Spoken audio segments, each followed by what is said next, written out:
السلام علیکم ورحمۃ اللہ وبرکاتہ۔ آج میں آپ لوگوں کے سامنے چند باتیں ایسی بتانے جا رہی ہوں جو آپ لوگوں کے لیے بہت ضروری ہیں اور اہم بھی ہیں۔ اگر آپ حج پر گئے ہوئے ہیں یا جانے والے ہیں یا آپ کے گھر کا کوئی فرد جا رہا ہے تو یہ ویڈیو اس کے لیے بہت اہم ہے۔ اللہ تعالیٰ قرآن پاک میں ارشاد فرماتے ہیں، اعوذ باللہ من الشیطان الرجیم، بسم اللہ الرحمن الرحیم، الحج اشہر معلومات، فمن فرض فیہن الحج فلا رفث ولا فسوق ولا جدال فی الحج۔ میں ترجمہ بتاتی ہوں آپ کو اس کا۔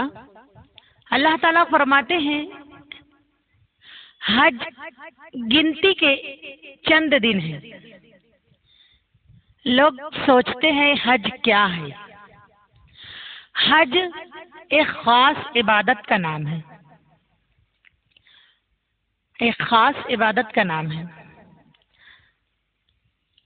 جب کوئی آدمی، کوئی انسان ایمان لاتا ہے تو اس پر سب سے پہلے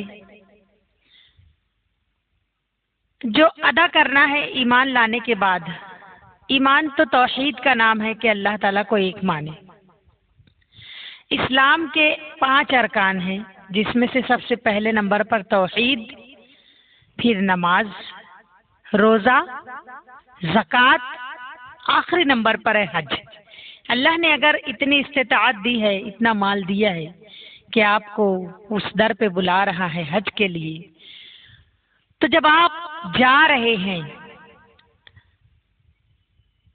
تو اتنا روپیہ خرچ کر کے، اتنی مشقتوں کو برداشت کر کے، سفر کی ساری تکلیفوں کو برداشت کر کے انسان وہاں جاتا ہے تو اسے چاہیے کہ کچھ سیکھ کر جائے۔ بنا سیکھے اگر وہ گیا تو وہاں موسم ایسا ہوتا ہے، کیونکہ ہم بھی جا چکے ہیں، کوئی ایک آدمی بھی کچھ کرتا نظر آتا ہے تو دوسرا اس کے پیچھے وہی کرنے لگتا ہے جو نہیں سیکھ کے جاتے ہیں۔ ہمیں سیکھ کر جانا ہے، اتنا روپیہ یوں ہی ضائع نہیں ہونے دینا ہے۔ تو سب سے پہلے ہمیں جو کرنا ہے وہ ہے اپنے گھر سے نکلنے سے پہلے 2 رکعت صلاۃ الحاجت پڑھنا ہے اور اللہ تعالیٰ سے یہ دعا کرنا ہے کہ اللہ، یہ تیرا کرم ہے مجھ پر کہ تو نے مجھے بلایا، جس طرح تو مجھے بلا رہا ہے اسی طرح تو میری نیت میں خلوص پیدا فرما، کیونکہ اگر نیت خالص نہیں ہے، صرف انسان جانے کی نیت کر دیا کہ میں جا رہا ہوں حج کرنے، تو حج تو بہت بڑی عبادت ہے۔ نیت میں خلوص ہونا چاہیے کہ میں یہ حج کس لیے کر رہا ہوں۔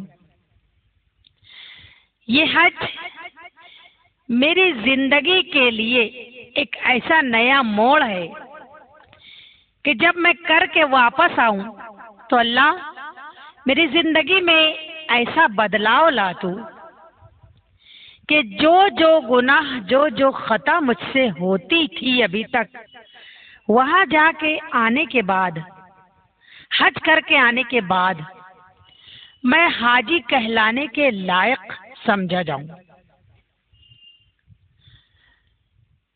ورنہ لوگوں کو تو یہاں تک دیکھا گیا کہ لوگ وہاں جاتے ہیں تو جو گناہ پہلے نہیں کرتے تھے وہاں سے آنے کے بعد وہ گناہ کرنے لگتے ہیں۔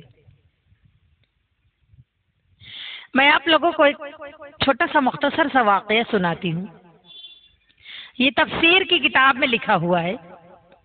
ایک صاحب تھے، اللہ تعالیٰ کے بہت قریب تھے، وہ بڑے مخلص تھے، اور تڑپ ان کے دل میں بہت تھی کہ میں بھی حج کرنے جاؤں۔ جب وہ کسی کو حج کرنے جاتا ہوا دیکھتے تھے کہ کوئی جا رہا ہے حج کے لیے، اللہ کے گھر سے کسی کا بلاوا آیا ہے، تو جب وہ اس سے ملتے تھے تو وہ رو پڑتے تھے اور کہتے تھے کہ جا کے ہمارے لیے بھی دعا کرنا کہ اللہ ہم کو بھی بلائے۔ بہت اللہ تعالیٰ سے قریب تھے وہ۔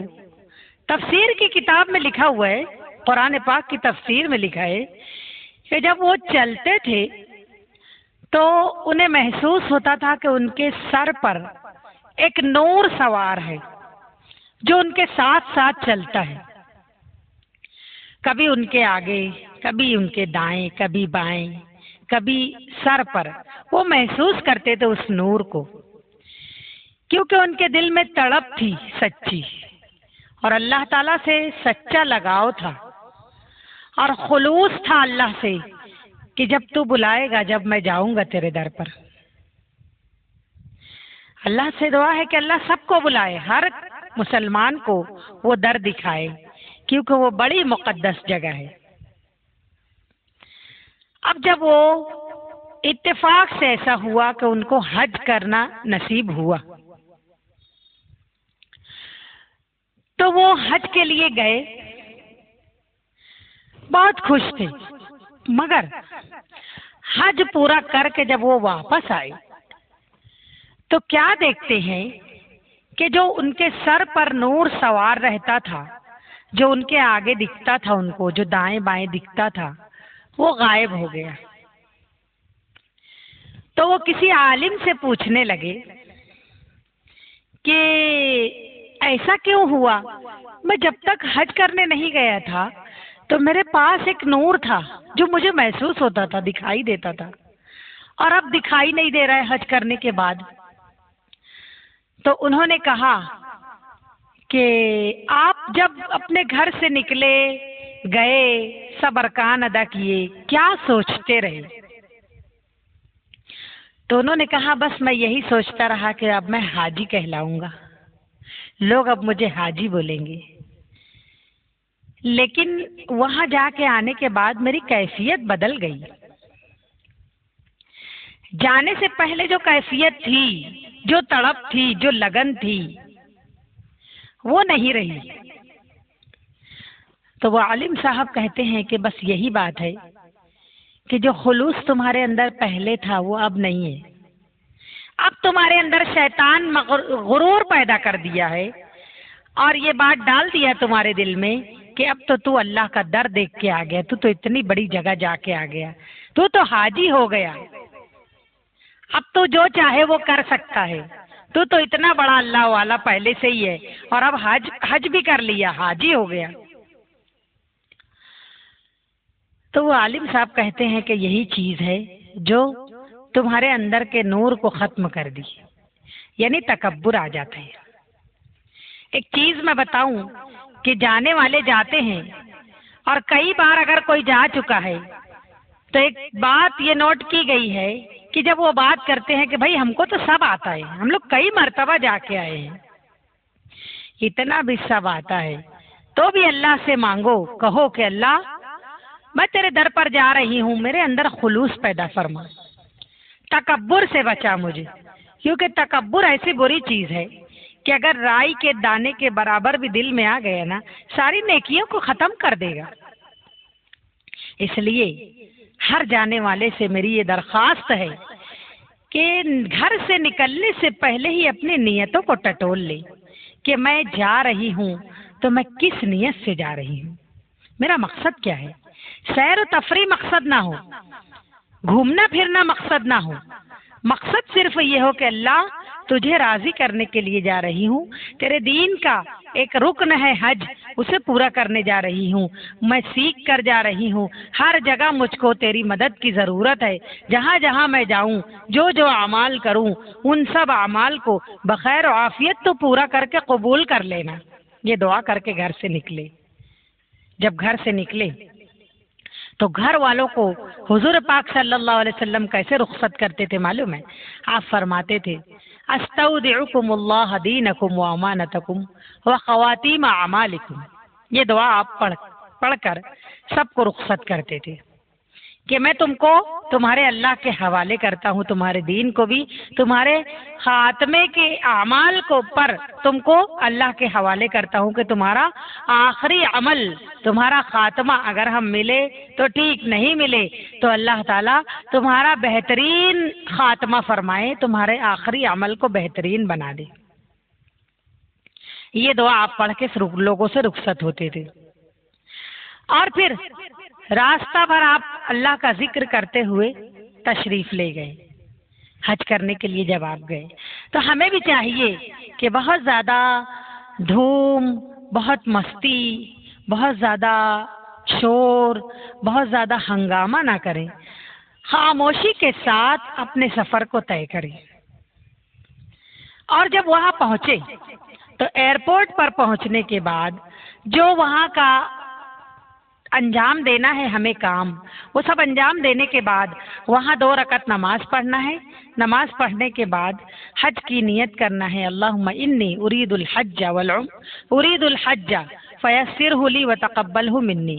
ہمارے ہندوستان سے جو لوگ جاتے ہیں تو وہ نیت کرتے ہیں اللہم انی ارید العمرۃ فیسرہ لی وتقبلہ منی، کیونکہ جاتے ساتھ عمرہ کرتے ہیں اور احرام کھول دیتے ہیں، لیکن جب حج کی 8 تاریخ آتی ہے پھر سے ڈبل سے احرام باندھتے ہیں، اور یہ آسان طریقہ ہے۔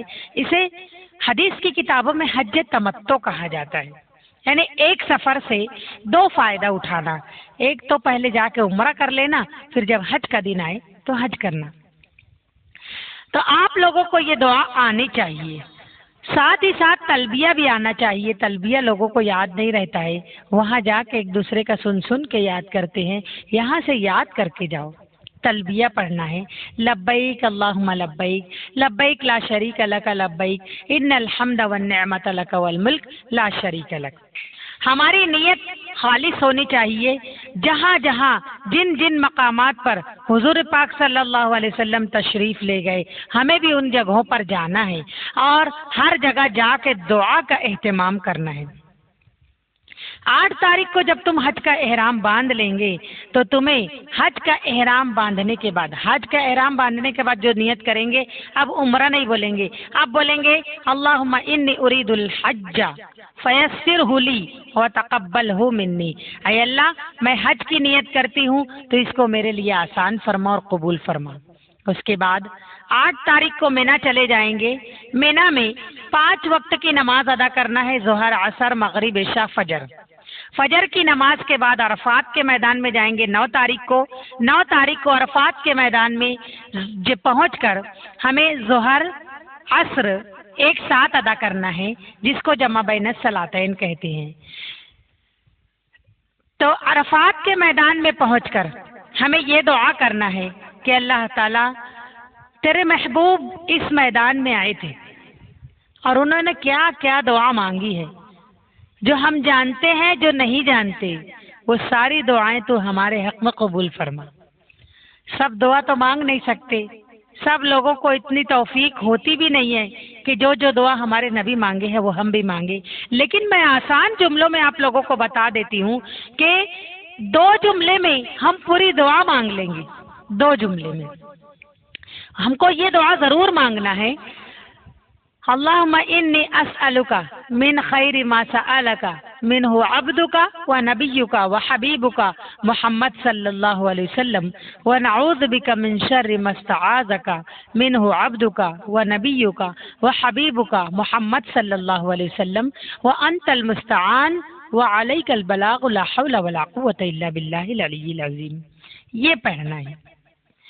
یہ دعا اس لیے مانگنا ہے، اگر کسی کو عربی نہیں بولنا ہے تو وہ اردو میں بولے، میں وہ اردو ترجمہ کر کے بتا دیتی ہوں کہ اے اللہ، جو تیرے محبوب نے عرفات کے میدان میں خیر کی نسبت سے جتنی بھی دعائیں مانگی ہیں، اے اللہ وہ ساری دعائیں تو ہم سب کے حق میں قبول فرما، اور جن جن شرور، فتن، آفات، مشکلات، مصائب، تکالیف سے تیرے محبوب نے پناہ مانگی ہے، تو ہم سب امت مسلمہ کی ان سب مصیبت، آفت، بلا سے ہم سب کو محفوظ فرما۔ اور پوری امت کو یاد رکھنا ہے عرفات کے میدان میں حج ہوتا ہے۔ ظہر عصر کی نماز ایک ساتھ ادا کی جاتی ہے، جمع بین الصلاتین کیا جاتا ہے۔ ظہر کی نماز آخر وقت میں، عصر کی نماز اول وقت میں، دونوں کو ملا کر اس کو کہتے ہیں جمع بین الصلاتین۔ بہتر تو یہی ہے، زیادہ بہتر یہ ہے کہ تم مسجد نمرہ چلے جاؤ۔ مسجد نمرہ میں حج کا خطبہ ہوتا ہے، وہاں جا کے حج کا خطبہ سن لو۔ حج کا خطبہ سننے کے بعد دعا بھی ہوتی ہے، تم وہ دعا میں شریک ہو جاؤ۔ اگر نہیں پہنچ سکے، مسجد نمرہ پوری فل ہو چکی ہے، اب تم وہاں نہیں بیٹھ سکتے، دھوپ بہت تیز ہوتی ہے، تو اپنے خیمے میں ہی آ جاؤ جہاں تمہیں جگہ ملی ہے، اور وہاں بیٹھ کر تم خوب اچھی اچھی دعائیں مانگو۔ اپنے لیے مانگو، اپنی اولاد کے لیے، اپنے ماں باپ کے لیے، رشتہ داروں کے لیے، خاندان والوں کے لیے، پوری امت مسلمہ کے لیے ہر خیر کی دعا مانگو، ہر شر سے پناہ مانگو۔ یہی ہماری دعاؤں کے قبول ہونے کا وقت ہے۔ عرفات کے میدان میں ظہر سے لے کے عصر تک کا جو ہم دعا مانگتے ہیں وہ دعا قبول ہوتی ہے۔ عرفات کے میدان میں جو ظہر سے لے کے عصر کے بعد تک رک گیا، اس کا حج قبول ہو گیا، حاجی ہو گیا وہ۔ لیکن مغرب کی نماز وہاں نہیں پڑھی جاتی ہے۔ مغرب کی سورج ڈوبے فوراً عرفات کا میدان چھوڑ کر مزدلفہ جاتے ہیں۔ مزدلفہ جانے کے بعد وہاں جا کر مغرب اور عشاء کی نماز، دو نماز اکٹھا پڑھی جاتی ہے۔ دو نماز اکٹھا پڑھنے کے بعد وہاں پر کنکری چنی جاتی ہے۔